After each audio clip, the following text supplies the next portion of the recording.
Hello everyone, it's Nick from DGamerGuys here, and I am back with my second PC build. We're going to get right into it. This is a $1,000 gaming PC. Last episode, I did a $700 gaming PC, which I have released.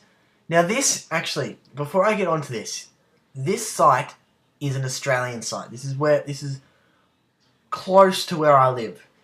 If you are like in America or Europe or something like that, just get these parts on like Amazon or something like that, or eBay, because it will cost a fair bit to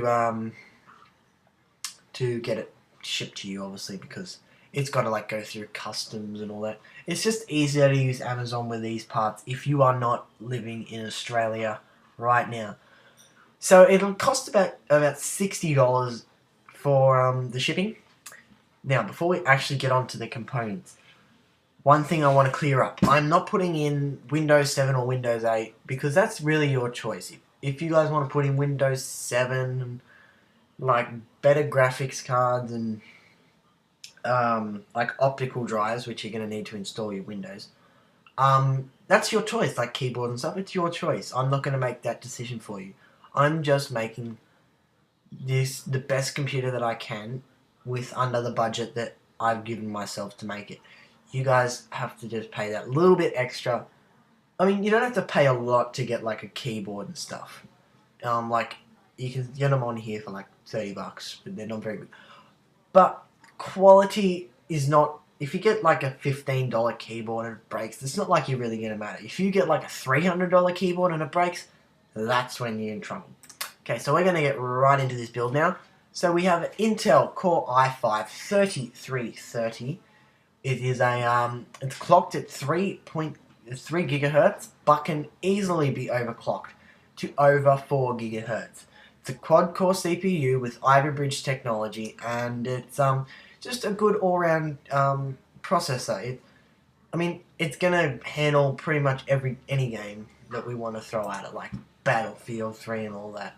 So now we go on to the motherboard. It's a Gigabyte GA Z77X UD3H motherboard. It's despite the long name, it's got two PCI Express. Two PCI. We got 4 DDR3 memory slots, 4 SATA 3, 8 USB 3.0, 8 channel audio. It's got Crossfire SLI. 3-year warranty as well, which is very handy. So this is just, I chose this motherboard because it has to fit our CPU chipset, but also it's just a good motherboard. Lots of people have recommended this motherboard to me, so we'll keep going on this. Next we have the Nvidia GeForce GTX 650 Ti 2GB version. This graphics card, if you guys want, you can change it to a 660 1GB.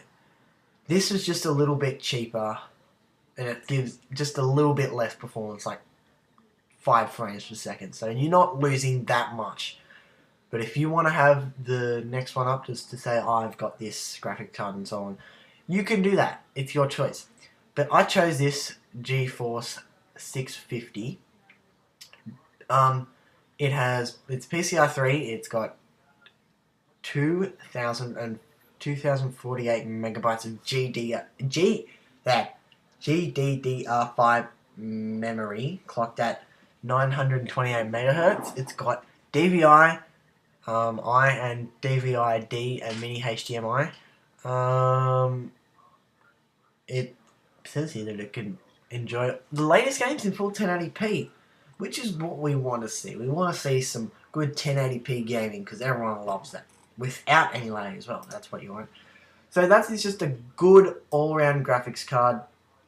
Yeah. So we've got the Corsair. We got 8 gigabytes of Corsair memory. It is it's sort of like the same memory that I used in my last build. I think it is the same actually. So if you guys want to do, like I said in my last build, if you want to do some heavy editing and photoshops and all that, get 16 gig. It just makes everything run a whole lot smoother. And it's just another. I mean, it's up to you really. It's just up to you. If you want to save a little bit of money, go 4 gigabytes. Now, next we have the Seagate Barracuda 1 terabyte hard drive. It's a 7,200 RPM SATA 3 3.5 inch drive. Seagate and Western Digital are fairly they're, they're like competition. It's like any competition, right? You got Western Digital, which have a lot more products, but they're a little bit dearer for their. It gives you about the same quality of a Seagate. I mean, every hard drive is going to like fail or something. It's not. It's like not like it's ever going to happen. But yeah, this is. I just chose this because it's just a little bit cheaper, just saving some money, and it's a 1 terabyte drive, which should have plenty enough storage for you guys to put all your games. And if you guys do YouTube, you can put all your recordings on there. And I think it stores like 1,000 hours of video. So that's a lot of recordings. So yeah, now we've got the Corsair CX 600 power supply. It's a 600 watt power supply from Corsair. I really like Corsair's build quality on their PSUs and their cases and all the other stuff that they have out there. It's just really good quality. I went for a 600 watt because it just gives you a little bit extra to like just tweak your graphics cards and your CPUs if you do wish so. So yeah, this is just the CX600. It's just a good all-round power supply unit. 80 plus bronze certification for efficiency, so it's a great budget choice. Well, we're on not a tight budget. So next we have the Corsair 300R with a window. Now, this is purely choice. If you don't want to have the window, you don't have to get it. It's an extra. I think having the window is an extra $10. But I just like to see the goings on in my case. I like to see that. It's look like you can put all your cathodes and stuff in there. So it's a mid tower. It has four drive bays and 3 like places where you can put optical drives and fan controls and all that.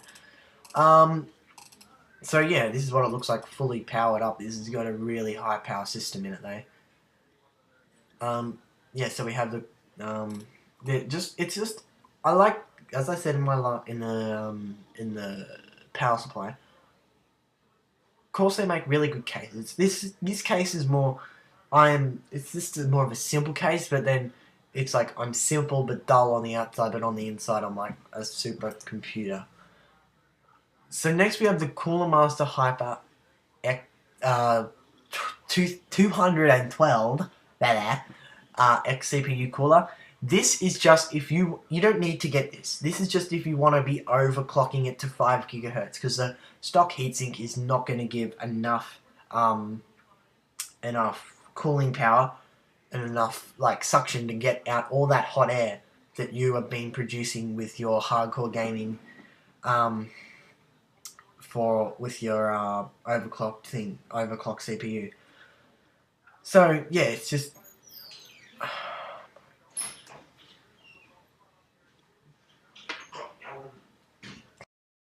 right, I just had to go answer the door.